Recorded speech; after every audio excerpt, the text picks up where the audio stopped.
Hello. Well, my new book, 12 Rules for Leaders, The Foundation for Intentional Leadership, with contributions from Bradley Madigan, is out now on Amazon, Barnes & Noble, and everywhere else you buy books. In this book, I address the 12 leadership areas that I have found leaders need to be the most intentional in to be the type of leader followers actually want to follow. From establishing a foundation of leading teams through managing conflict effectively, all the way through leading teams through change, knowing what to do and why to do it can help readers like you become better leaders in the real.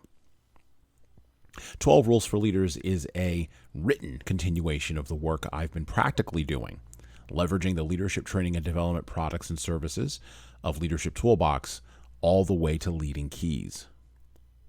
12 Rules for Leaders represents a distillation of practical lessons I've learned, absorbed, and transmitted from training and developing 15,000 managers and supervisors over the last 10 years. Reading 12 Rules for Leaders and living it is like getting coaching from me directly without having to pay my full coaching rate. Look, this is a book written for all those leaders, some who call themselves managers and supervisors, who believe that their daily leadership decisions don't matter, or that their hard-won leadership positions are too innocuous and meaningless to matter much in the chaotic world of the now.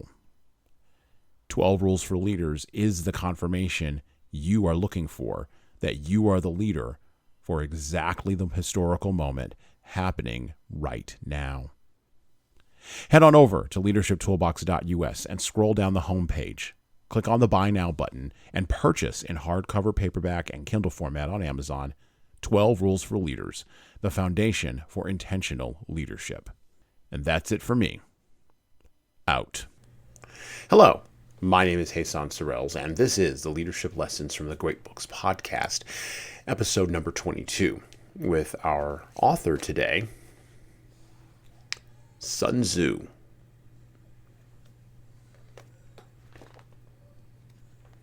From the Art of War. The weather means the seasons. The rules of the ancient military state that operations should not be carried out in winter or summer out of concern for the people. In ancient times, many soldiers lost their fingers to frostbite on the campaigns against the Huns, and many soldiers died of plague on campaigns against the southern tribes. This was because of carrying out operations in winter and summer. This is the meaning of the saying, "Don't go into another's territory at an unfavorable time." The terrain is to be assessed in terms of distance, difficulty, or ease of travel, dimensions, and safety. In any military operation, it is important first to know the lay of the land. When you know the distance to be traveled, then you can plan whether to proceed directly or by a circuitous route. When you know the difficulty or ease of travel, then you can determine the advantages of infantry or mounted troops. When you know the dimensions of the area, then you can assess how many troops you need, many or few. When you know the relative safety of the terrain, then you can discern whether to do battle or disperse.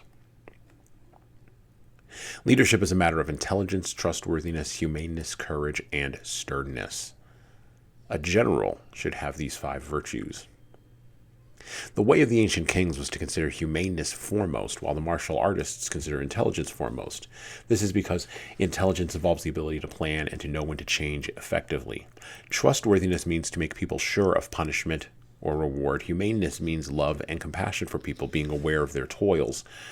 Courage means to seize opportunities to make certain of victory without vacillation. Sternness means to establish discipline in the ranks by strict punishment.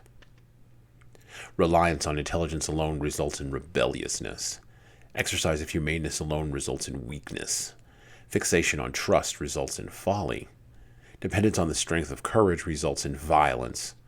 Excessive sternness of command results in cruelty. When one has all 5 virtues together, each appropriate to its function, then one can be a military leader. Discipline means organization, chain of command, and logistics.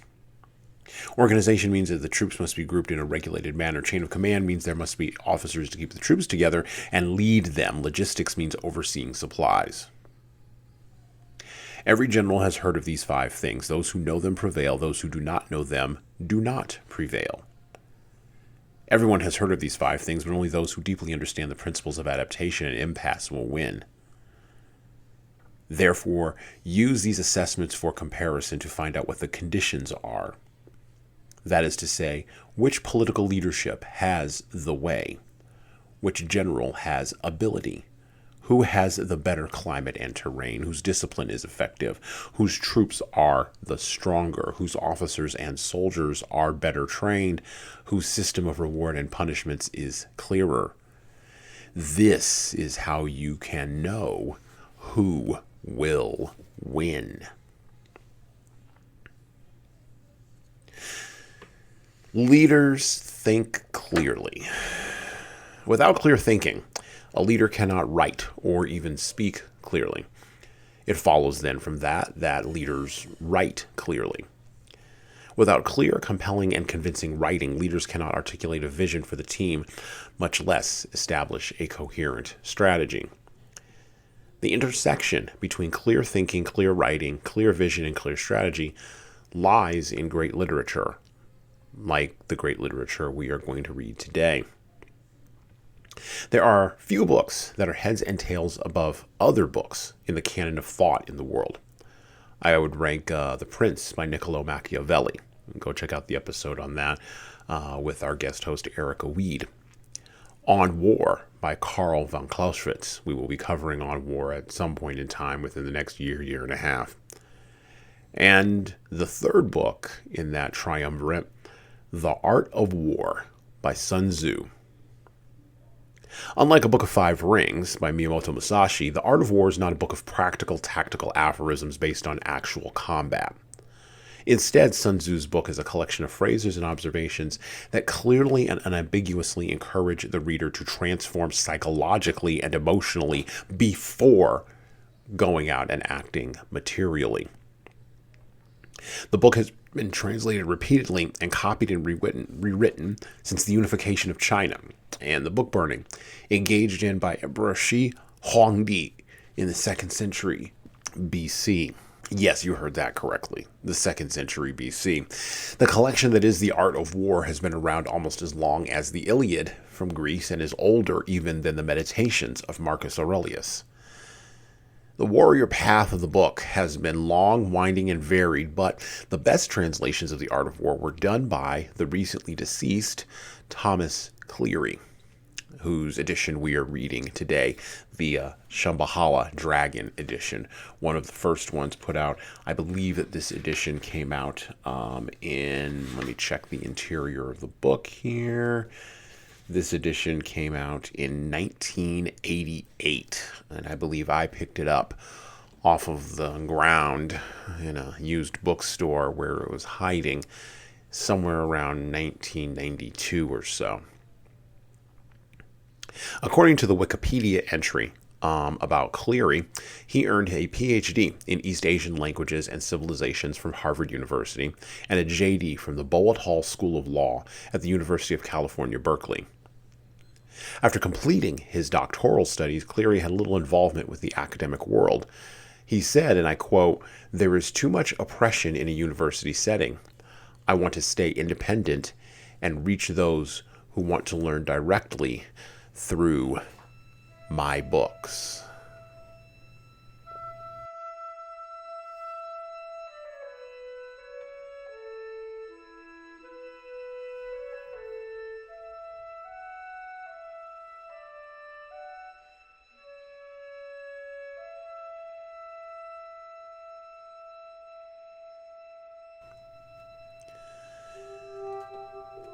Back to the book, The Art of War. Like The Art of War, a product of the era of the warring states which ravaged China in the middle of the first millennium BCE, this great classic represents the prevailing attitude towards war that characterizes Sun Tzu's manual. That it is destructive even for the victors, often counterproductive. Reasonable course of action only when there is no other choice. To those who assist a leader by means of the Tao, do not use arms to coerce the world, for these things tend to reverse. Brambles grow where an army has been. Bad years follow a great war. Weapons are inauspicious instruments, not the tools of the enlightened. When there is no choice but to use them, it is best to be calm and free from greed and not celebrate victory. Those who celebrate victory are bloodthirsty, and the bloodthirsty cannot have their way with the world. In a similar way, the art of war pinpoints anger and greed as fundamental causes of defeat.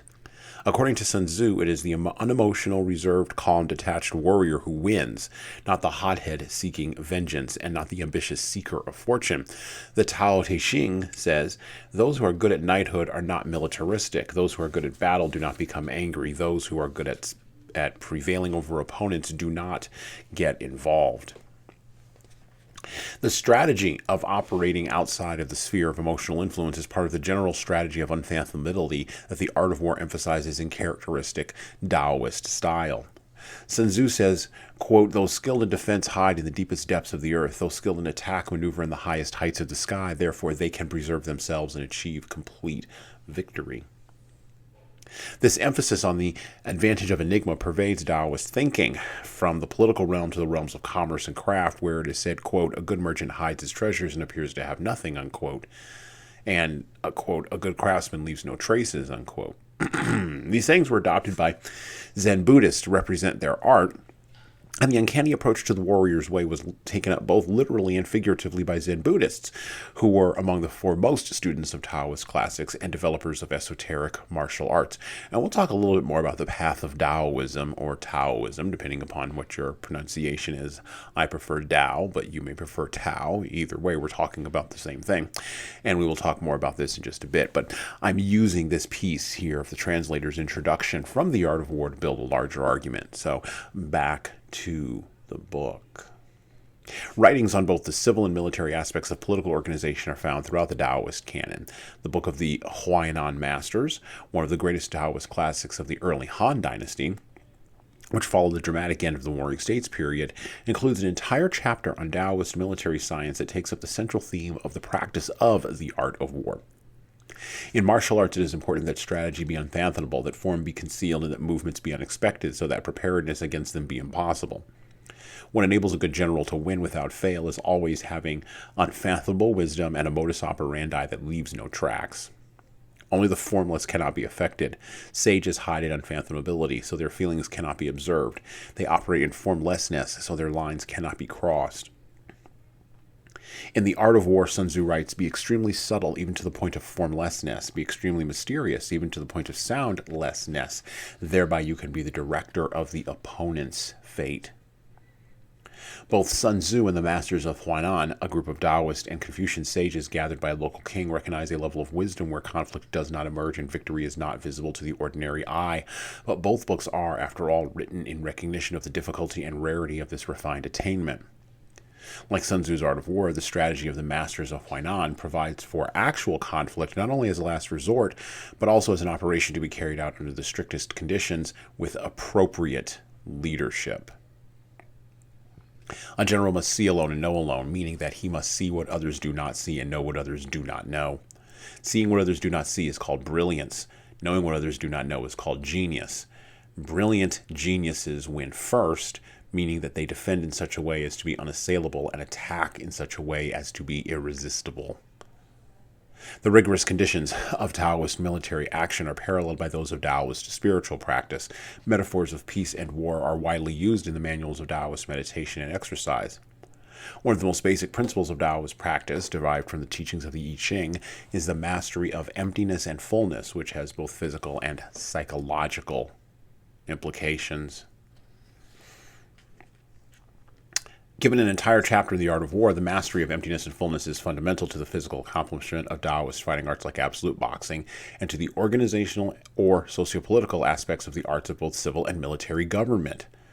Explaining the understanding of emptiness and fullness as the way to certain victory, the Masters of Huainan say, this is a matter of emptiness and fullness. When there are rifts between superiors and subordinates, when generals and officers are disaffected with each other and dissatisfaction has built up in the minds of the troops, this is called emptiness. When the civilian leadership is intelligent and the military leadership is good, when superiors and subordinates are of like mind and will and energy operate together, this is called fullness. The skilled can fill their people with energy to confront the emptiness of others, while the incompetent drain their people of energy in the face of the fullness of others. When welfare and justice embrace the whole people, when public works are sufficient to meet national emergencies, when the policy of selection for office is satisfactory to the intelligent, when planning is sufficient to know strengths and weaknesses, that is the basis of certain victory. The political basis of military strength, or the social basis of the strength of any organization, is a teaching that is also rooted in the I Ching. In the art of war, this is given premier importance as the first item in the first chapter, on strategy, involves examining the way of an adversary group, the moral fiber, the coherence of the social order, the popularity of the government, or the common morale. Under the right conditions, according to Sun-Tzu, a small group could prevail over a larger group, and among the conditions that could make this possible were justice, order, cohesion, and morale. This is another pivot of Chinese thought that is also highlighted by the masters of Huainan in the context of military strategy. Final quote, "Strength is not just a matter of extensive territory and a large population. Victory is not just a matter of efficient armaments. Security is not just a matter of high walls and deep moats. Authority is not just a matter of strict orders and frequent punishments. Those who establish a viable organization will survive, even if they are small, while those who establish a moribund organization will perish, even if they are large."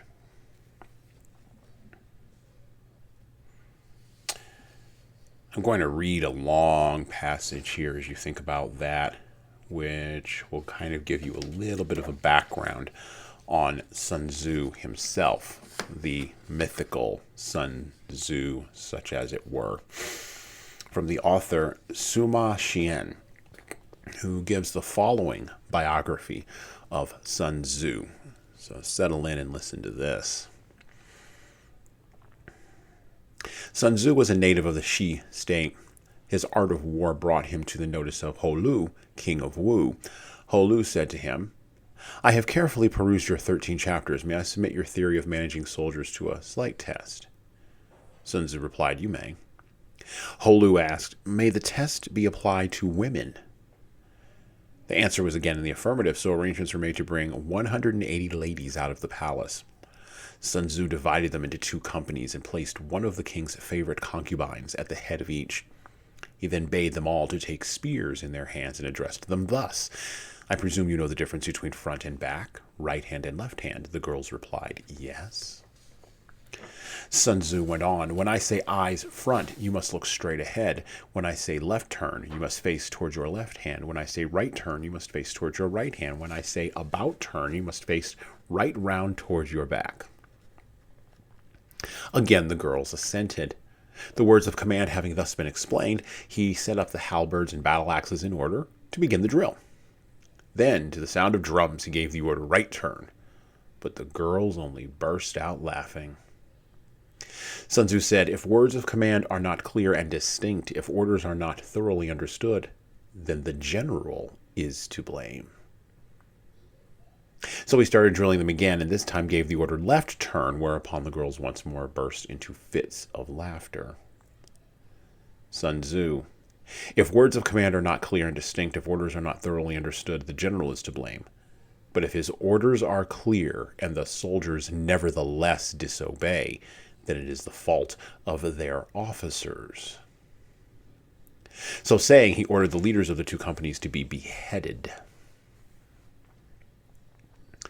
Now the king of Wu was watching the scene from the top of a raised pavilion, and when he saw that his favorite concubines were about to be executed, he was greatly alarmed and hurriedly set down the following message.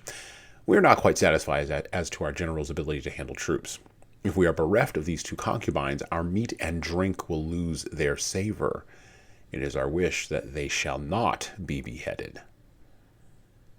Sun Tzu replied, "Having once received His Majesty's commission to be the general of his forces, there are certain commands of His Majesty which, acting in that capacity, I am unable to accept." Accordingly, he had the 2 leaders beheaded, and straightway installed the pair next in order as leaders in their place. When this had been done, the drum was sounded for the drill once more, and the girls went through all the evolutions, turning to the right or to the left, marching ahead or wheeling back, kneeling or standing with perfect accuracy and precision, not venturing to utter a sound. Then Sun Tzu sent a messenger to the king saying, "Your soldiers, sire, are now properly drilled and disciplined, and ready for your majesty's inspection. They can be put to any use that their sovereign may desire. Bid them go through fire and water, and they will not disobey." But the king replied, "Let our generals cease drilling and return to camp. As for us, we have no wish to come down and inspect the troops." Thereupon Sun Tzu said, "The king is only fond of words and cannot translate them into deeds." After that, Holu saw that Sun Tzu was the only one who knew how to handle an army and finally appointed him general. In the west, he defeated the Shu state and forced his way into Ying, the capital. To the north, he put fear into the states of Qi and Qin and spread his fame abroad amongst the feudal princes. And Sun Tzu shared in the might of the king.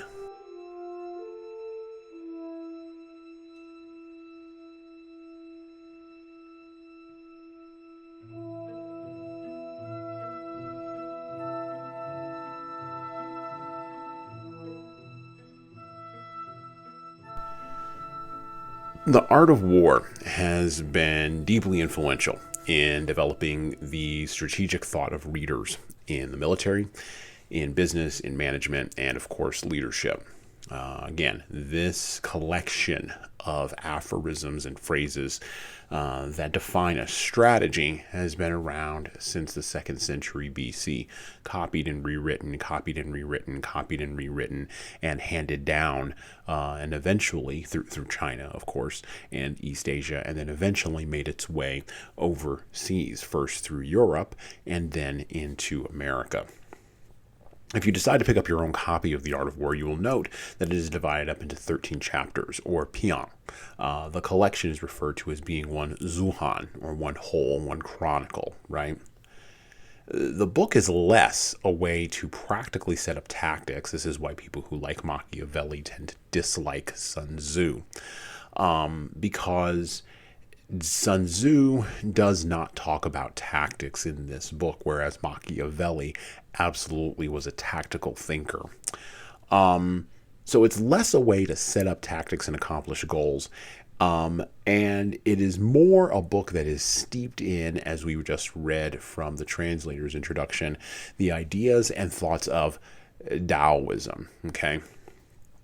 Now, for those of you who are Western and Christian in thought, this will seem a little bit odd.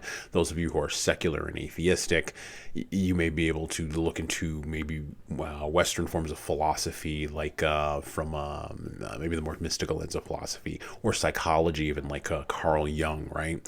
You may see some resonance here, right, in the ideas of Taoism.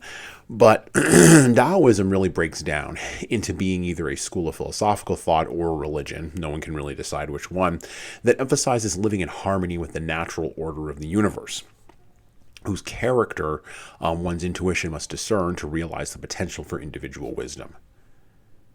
Think about what I just said there. Unlike in Christianity, where wisdom is located in a book, Taoism asserts that wisdom and harmony are located in the natural order of the universe, and one's intuition must discern or realize the potential for wisdom. And what you discern, this is that individual idea, what you discern and what I discern are going to be two different forms of discernment. Not different forms of truth, but different forms of discernment, different forms of intuition, different forms of wisdom. By the way, wisdom is not truth. That's bait. Living in harmony with others, even as you are seeking to engage in conflict with them and even overthrow them, makes the ideas and strategies promulgated in The Art of War difficult to accept from the majority of people in the West. I know people who are so confused by this book that they never pick it up. It is almost impenetrable sometimes to some in the Western mind. Although, over the course of the last 30 years, as globalization has invariably begun to unwind, but as the backwater effects of globalization are still evident in our culture and in our time, people are wrapping their arms around the art of war, and they're beginning to understand it. They're beginning to apply it to a lot of different places. So I see the art of war in art, or I'll see the art of war in business. And you can go pick up those books, but I would recommend reading the actual art of war itself first before you go jump off into these variants. The reason why the Western mind struggles with the art of war, and the reason why this podcast is going to be so short versus our usual marathon ones, is because Western thought tends to originate out of the penchant for philosophy in the West that's deeply compartmentalized, deeply contextualized to the immediate moment, and then, and here's the thing we do really well in the West, we adapt and forget and move forward to the future. Or maybe that's just America. That tendency that we have to adapt and forget, particularly that last piece of it, is what makes The Art of War a book for a truly elite thinker. This is why Norman Schwarzkopf mentioned it, the four-star general in the First Gulf War, as one of the books on his shelf. This is why thinkers in diplomatic circles have read this book. This is why elite thinkers, CEOs and up, have read this book in business management courses and have dissected it and have pulled it apart and have examined it. It is a book for the elite thinker who is on the leadership path, who understands deeply some piece of wisdom that is engaged in this book and contained in this book. And this is the piece of wisdom. So for all of you who don't think of yourselves as elite thinkers, right, in the development space or in the leadership space, I want to give you some hope, because this book's core message is this: harmony is everywhere, even in the midst of the most debilitating and detrimental conflicts. And if you can see both sides of the conflict, if you can see both sides of the thing that is occurring, and you can see how they harmoniously impact each other, you are the leader who, at the end of the day, will win.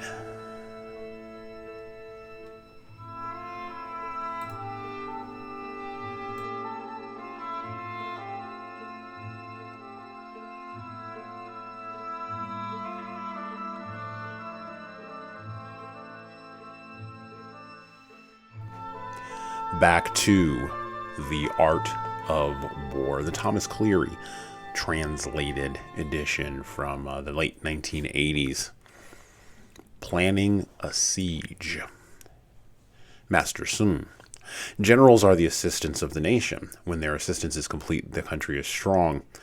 When their assistance is defective, the country is weak. When generals are completely thorough, their plans do not leak out. If they are defective, their formations are revealed outside. The strength or weakness of a country depends on its generals. If the generals help the leadership and are thoroughly capable, then the country will be strong. If the generals do not help the leadership and harbor duplicity in their hearts, then the country will be weak. Therefore, it is imperative to be careful in choosing people for positions of responsibility. Complete means having both ability and intelligence. When a country has generals that are thoroughly able and intelligent, then that country is safe and strong. This means that generals have to be completely capable and completely knowledgeable in all operations. Generals in the field must be already acquainted with all the sciences of warfare before they can command their own soldiers and assess battle formations. Complete means that when generals are good and wise, then they are both loyal and capable. To be lacking means to be missing something. When the strategy of the generals is thoroughgoing, opponents cannot see into it, so the country is strong. If there is even a slight gap, then opponents can take aggressive advantage of this, so the country is weak. Master Sun. So there are three ways in which civil leadership causes military trouble. When a civil leadership, unaware of the facts, tells its armies to advance when it should not, or tells its armies to retreat when it should not, this is called tying up the armies. When the civil leadership is ignorant of military affairs but shares equally in the government of the armies, the soldiers get confused. When the civil leadership is ignorant of military maneuvers but shares equally in the command of the armies, the soldiers hesitate. Once the armies are confused and hesitant, trouble comes from competitors. This is called taking away victory by deranging the military. So there are 5 ways of knowing who will win. Once again, Master Sun. Those who know when to fight and when not to fight are victorious. Those who discern when to use many or few troops are victorious. Those whose upper and lower ranks have the same desire are victorious. Those who face the unprepared with preparation are victorious. Those whose generals are able and are not constrained by their governments are victorious. These 5 are the ways to know who will win.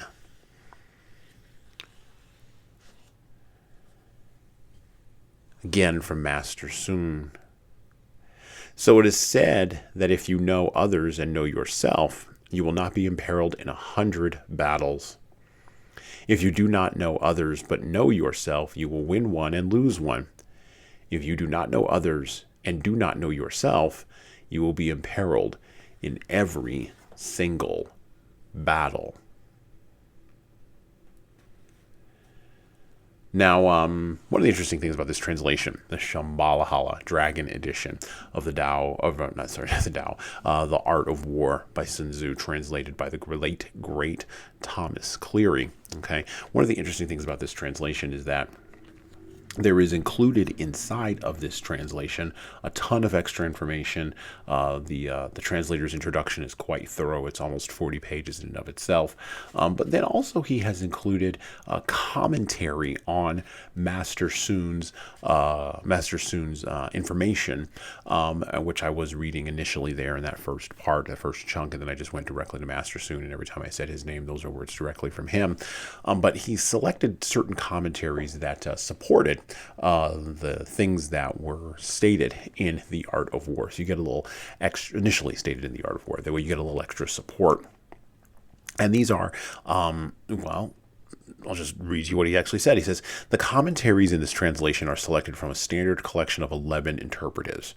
So Cao Cao, which is one of the most distinguished military figures of Chinese history, known for his keen intellect and his cunning, Cao received an honorary degree for social virtues and began his official career at the age of 20. He held a number of important military posts and particularly distinguished himself in a campaign against rebels when he was about 30 years old. Then you have Meng Shi from the Liang dynasty, 502 to 556. By the way, Cao Cao came from Cao Cao's dynasty, 155 to 200 CE. So on to Meng Shi. Meng Shi, or Mr. Meng, is apparently known only for his commentary on the art of war. His time was marked by civil war and massive suffering. Then you have the next commentator, Jialin of the Tang Dynasty, 618 to 906. Jialin seems to be known only for his commentary on the art of war. During the Tang Dynasty, China enlarged its empire, extended its cultural and political influence over other peoples, some of whom eventually used their experience under Chinese rule to take over large parts of China themselves. Tang Dynasty China also helped establish national governments in Japan, Tibet, and Yunnan. Okay. Then you have Li Quan, who came out of the Tang Dynasty as well, 618 to 906. Li Quan was a devotee of Taoism as well as the martial arts. He lived on the Mountain of Few Abodes, where Bodhidharma, the semi-legendary founder of Chan Buddhism, lived during his last years in China. Taoist tradition attributes Shaolin boxing, a popular school of martial arts, in the same Bodhidharma. Li Quan was a student of the Yin Convergence classic, Yin Fujing, a Taoist text attributed to antiquity and traditionally interpreted in both martial and cultural terms. He is said to have read this laconic text thousands of times without understanding its meaning. This is Li Quan, one of the commentators on Master Sun's comments in The Art of War. Later, he went to Black Horse Mountain, the famous site of the tomb of the first emperor of China, where he met an old woman who gave him a charm and explained the meaning of the classic to him. This woman is identified with the Old Woman of Black Horse Mountain folklore, who is said to have been a ruler of ancient times, considered a Taoist immortal by the people of the Tang Dynasty. Whatever the true identity of his mentor may have been, Li Quan is known for his military strategy and wrote a commentary on the Yin Convergence classic from that point of view. Eventually, he went to the mountains to study Taoism. Then you have some other commentators. Du Yu, 735 to 812. Du Ma, 803 to 852. Zhang Yu from the Sung Dynasty, 960 to 1278. And Mei Youshen, 1002 to 1060. And finally, Wang Ji of the Sung Dynasty, early 11th century. I said finally. I was wrong. There's one more commentator in this, the translator's edition, the translator, the Thomas Cleary translated edition of The Art of War. There's one last commentator in here, Chen Hao of the Sung Dynasty, the early 12th century, and Ho Yangji.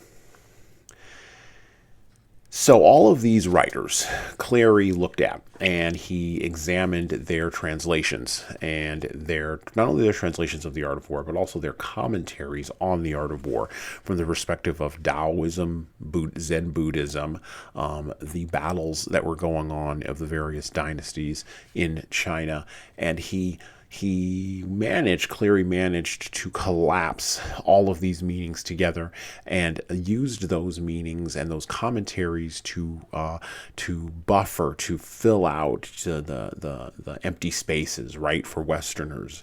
As I was just saying in the previous section, Westerners struggle with The Art of War in its purest form. And so what the commentaries do and what Cleary has done in this, the Shambhala Dragon edition of The Art of War, is he's taken all of these various commentators, 12 of them in all, and he has placed them underneath Master Sun's own comments and has broadened the scope of the book so that you can understand the things that are being said, like the things that are being said about civil leadership. Civil leadership is really interesting, right? I mean, in reading just those sections from The Art of War, I mean, when Master Sun talks about, the nature of civil leadership, let's see, that was page 79 in the Cleary translation. I love this. I'm going to go back to Master Sun for just a second. So there are 3 ways in which a civil leadership causes the military trouble. When a civil leadership unaware of the facts tells its armies to advance when it should not, or tells its armies to retreat when it should not. This is called tying up the armies. When the civil leadership is ignorant of military affairs but shares equally in the government of the armies, the soldiers get confused. When the civil leadership is ignorant of military maneuvers but shares equally in the command of the armies, the soldiers hesitate. Once the armies are confused and hesitant, trouble comes from competitors. This is called taking away victory by deranging the military. Ignorance of the facts, of the circumstances, the particular details, and the nature of the environment by leadership, civil or otherwise, removed from the facts on the ground itself, is a recipe for disaster. There are myriad examples of this disconnect in military history. I mean, the first thing I thought of was of the debacle known as the Vietnam War, but you can even apply that to Afghanistan or the early days of the Second Iraq War in the American context. You can apply it to current events going on in the Ukraine, right, with Russia. You can apply this to military juntas that go on in countries on the African continent and on the South American continent. And of course, you can apply it to militaristic adventuring that has occurred all throughout East Asia, from Japan to Korea to China and even India. It's interesting, however, that these disconnects were happening even in Sun-Tzu's time. We have this mythical belief that somehow either we're more fools than they were in the past, or that we're brighter than they were in the past, when the reality is we're probably just exactly the same. The only difference is we get our information a little bit faster. And of course, in business history, there are myriad examples of this disconnect. The disconnect between the leadership and the middle managers who are actually on the ground. And of course, the disconnect between the frontline soldiers or the frontline employees and those all the way in the C-suite. What can leaders learn from Sun Tzu in order to navigate this disconnect? What can they learn from the commentaries on this disconnect that are in this edition of The Art of War? Well, they learn a couple of different things, but the biggest one is that leaders in titles and positions must be able to humbly admit when they don't know what's going on. They can't know everything. No one can know everything. Leaders who fail get tripped up on their own egos. They make decisions that are too late, too early, or as Sun-Tzu would say, too incompetent, and then they muck up the works. Leaders follow when appropriate, but they are clear when they are doing so, and not for their own benefit, but for the benefit of the followers that they are seeking to lead.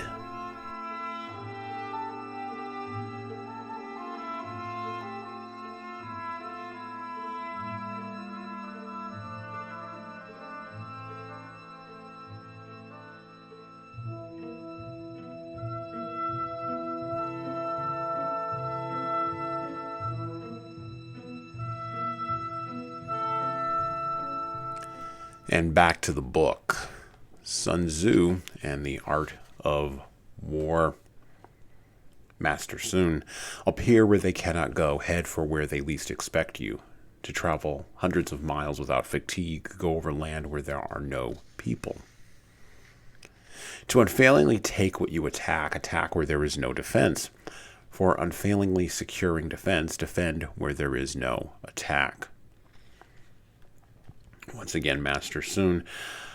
So in the case of those who are skilled in attack, their opponents do not know where to defend. In the case of those skilled in defense, their opponents do not know where to attack. Master Sun yet again, be extremely subtle, even to the point of formlessness. Be extremely mysterious, even to the point of soundlessness. Thereby you can be the director of the opponent's fate. I'm going to read a couple of the commentators on this.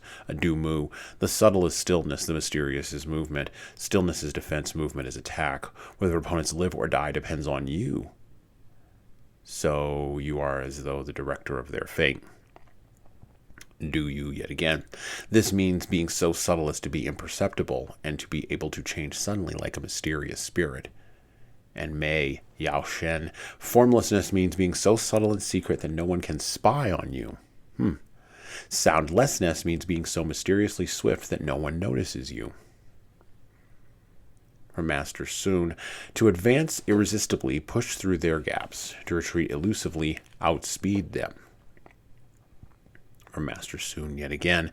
Therefore, when you want to do battle, even if the opponent is deeply entrenched in a defensive position, he will be unable to avoid fighting if you attack, where he will surely go to the rescue. From commentary from Cao Cao and Li Quan, both made the same points. Cut off their supply routes, guard their return routes, and attack their civilian leadership. Mu, if you are on your home territory and the opponents are invaders, then cut off their supplies and guard their return routes. By the way, we're seeing this happen live right now in the world. If you are on the opponent's home ground, then attack the civilian leadership. For Master Sun, when you do not want to do battle, even if you draw a line on the ground to hold, the opponent cannot fight with you because you set him off on the wrong track. I kind of like that one. Going forward a little bit, talking about armed struggle, Master Sun. The ordinary rule for use of military force is for the military command to receive the orders from the civilian authorities, then to gather and mass the troops, quartering them together. Nothing is harder than armed struggle. From Master Sun, the difficulty of armed struggle is to make long distances near and make problems into advantages. Master Sun yet again, therefore you make their route a long one, luring them on in hopes of gain. When you set out after others and arrive before them, you know the strategy of making the distant near. From Master Sun yet again, therefore armed struggle is considered profitable and armed struggle is considered dangerous. From Master Sun, to mobilize the whole army to struggle for advantage would take too long, yet to struggle for the advantage with a stripped down army results in a lack of equipment. So if you travel light, not stopping day or night, doubling your usual pace, struggling for an advantage 100 miles away, your military leaders will be captured. Strong soldiers will get there first, the weary later on. As a rule, 1 in 10 make it. Finally, from Master Sun, from The Art of War, the chapter on armed struggle. Struggling for an advantage 50 miles away will thwart the forward leadership, and as a rule, only 50% of the soldiers make it. Struggle for an advantage 30 miles away, and 2 out of 3 get there. So an army perishes if it has no equipment, it perishes if it has no food, and it perishes if it has no money. From the Tao of Jeet Kune Do, a book written in the 1960s by a guy you may have heard of, Bruce Lee, which we will cover on an upcoming episode of this podcast. I want to quote directly as it relates to the art of war in that section we just read. And I quote directly from Bruce Lee. Instead of facing combat in its suchness, then most systems of martial art accumulate a fancy mess that distorts and cramps their practitioners and distracts them from the actual reality of combat, which is simple and direct. Instead of going to the heart of things, flowery forms, otherwise known as organized despair, and artificial techniques are ritualistically practiced to simulate actual combat. Thus, instead of being in combat, these practitioners are doing something about combat. Worse still, super mental power and spiritual this and spiritual that are desperately incorporated until these practitioners drift further and further into mystery and abstraction. All such things are futile attempts to arrest and fix the ever-changing movements in combat and to dissect them like a corpse.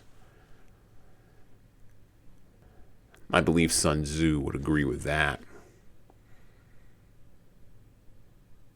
Leaders know that armed struggle, formlessness, and void. Leaders know that all these things ultimately, at the end of the day, have to be practical, and leaders stay practical. They avoid drifting into abstraction, and they remain grounded in the actual being of being, not only in combat, but of being in leadership.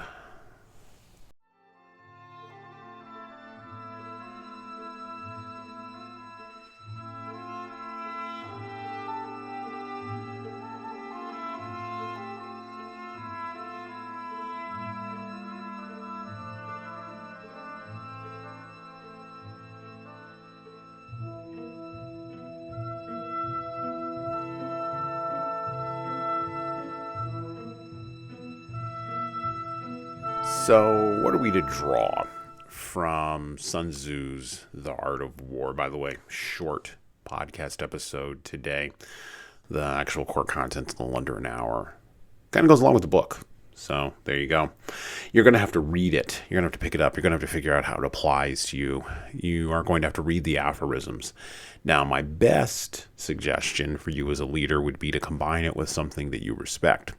Maybe Machiavelli, maybe von Clausewitz, maybe your favorite commentator, whoever it is, combine the ideas and the thoughts about philosophy and strategy in the art of war to change your thinking wherever you may happen to be leading. At the end, we always ask, how can leaders get out there and stay on the path? How do you stay on the path with a book that's well over 2,000 years old? Well, here's how you stay on the path. I think the first big thing that is definitely clear from Sun Tzu's writing is that leaders think and write clearly. If you're not thinking clearly, then you cannot write clearly.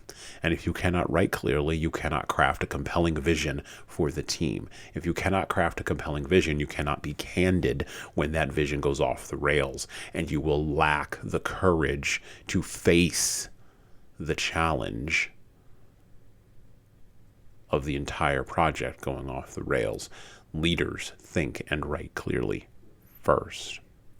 That's why the book is so short. Fundamentally, you rip out all the commentaries, and Sun Tzu's Art of War is literally only a few pages long.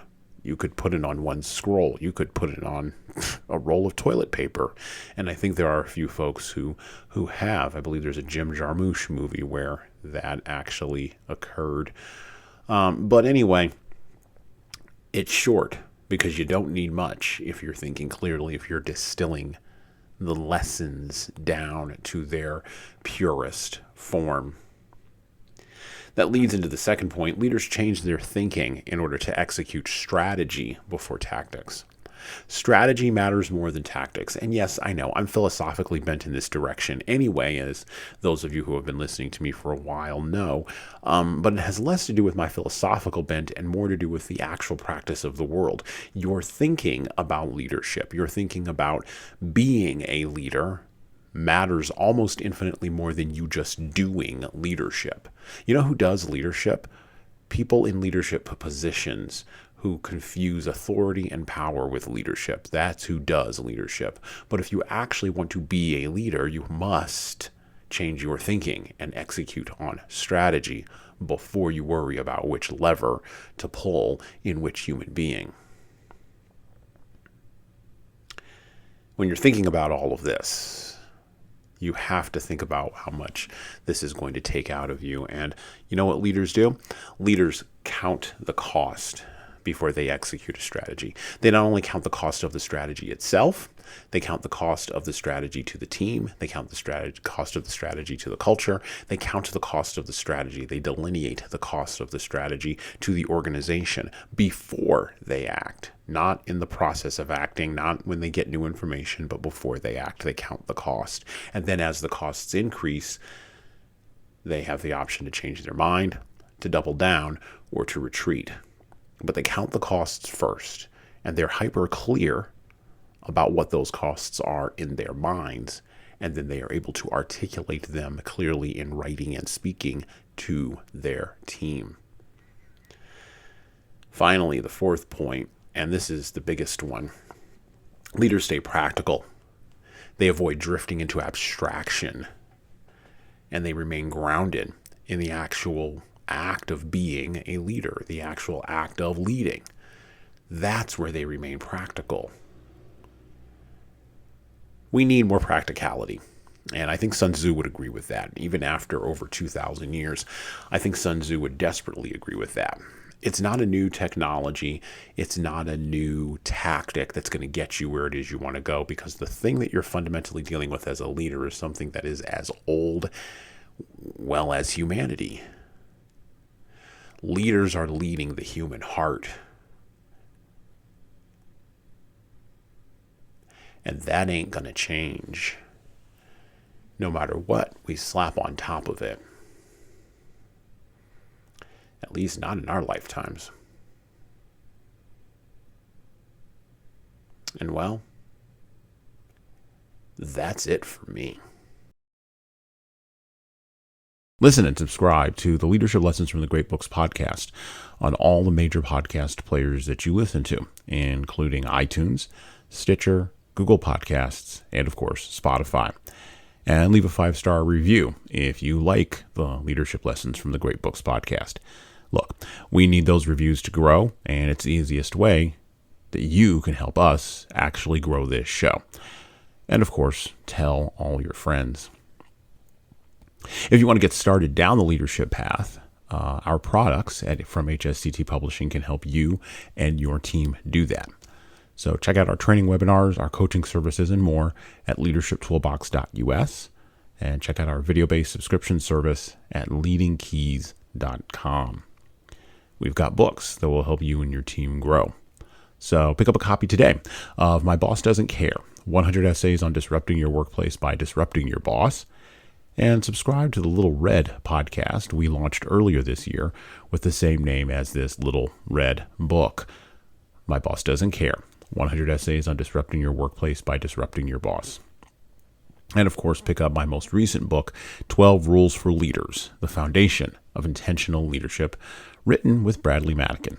You're going to want to pick up a copy of that in April 2022. And you can get both of these books in paperback, hardcover, or as ebooks on Amazon, Barnes & Noble, Kobo, and any other place you order books on demand. Finally, we are on YouTube, or I'm on YouTube, or someone around here is on YouTube. So like and subscribe to the video version of the Leadership Lessons from the Great Books podcast on the HSCT Publishing channel on YouTube. Just search for HSCT Publishing on YouTube and hit the subscribe button to get updates every single time we upload a new video, which we do that at least once a week. And subscribe to the Jesan Sorrells Presents Audio Experience podcast Yes, I have 3 podcasts on YouTube where I talk more casually with a wider range of people all about all matters that matter in the world today. Everything from fatherhood to criminal justice, Christianity to artificial intelligence. We cover the entire plethora of things that are floating around in my mind, and that's why it's called an audio experience. All right, well, that's it for me. Out.